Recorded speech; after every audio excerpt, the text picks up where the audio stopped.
Yo, c'est Arzox, j'espère que vous allez tous très bien. Aujourd'hui j'ai trouvé une théorie super intéressante sur One Piece qui pourrait intéresser certains. Je sais pas vous, mais moi j'adore les théories, je trouve que ça donne un autre point de vue à la série. Bon allez, je vous embête pas plus avec tout ça, je vous souhaite un bon visionnage, bonne vidéo. Et si Barbe Noire avait mangé 3 fruits du démon?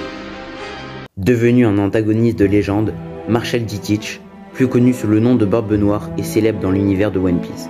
Pas seulement pour avoir pris la place de Barbe Blanche parmi les 4 empereurs, mais surtout pour être le premier à avoir utilisé le pouvoir de 2 fruits du démon, ce qui est normalement considéré comme impossible dans ce monde.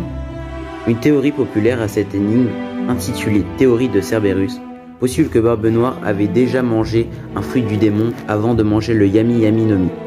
Il aurait pu particulièrement manger un fruit Zoan mythique, que certains appellent déjà le Inu Inu no Mi.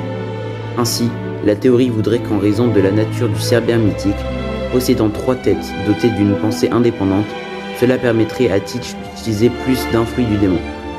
La justification à cette théorie vient principalement de la façon dont Barbe Noire et ses actions ont tendance à tourner autour de 3 chiffres. En effet, rien que sur le Jolly Roger du navire de Barbe Noire et son équipage, on distingue très clairement 3 crânes distincts, en faisant donc un drapeau bien spécifique. Ensuite, il y a son arme de prédilection, une griffe à 3 lames, qu'il utilise depuis qu'il a rejoint les pirates de Barbe Blanche.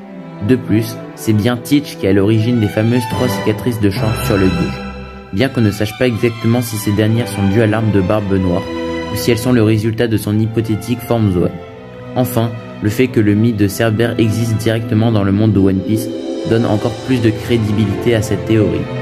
Merci à tous ceux qui ont regardé cette vidéo jusqu'au bout. N'hésitez pas à vous abonner, liker et partager. Je voulais aussi vous remercier car on est déjà plus de 100 abonnés sur la chaîne YouTube, ça fait extrêmement plaisir. Dites-moi si vous voulez d'autres vidéos théories sur la chaîne YouTube. C'était Arzox. Ciao.